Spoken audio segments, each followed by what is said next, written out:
fabulous. We have some great speakers, and they always do such a good job in terms of scheduling lots of interesting people.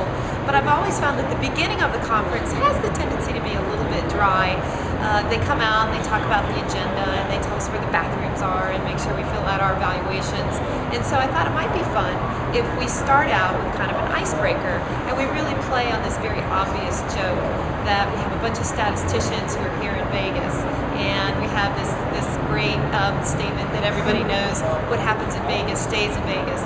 So we decided to play on that a little bit and actually build a model that would allow us to predict the probability of what happens in Vegas stays in Vegas.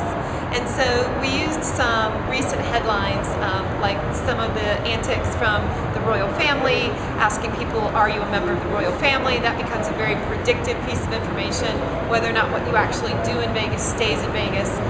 There's quite a few academics here, so we played on the movie 21, where the professor brings a group of graduate students out to Las Vegas.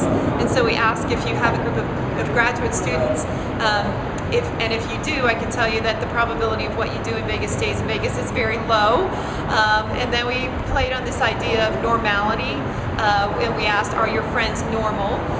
Yes or no? And then we played on this idea of being statistical outliers, which of course the joke there being most of the people here are statisticians or mathematicians or computer science people, and so by definition we're really all outliers.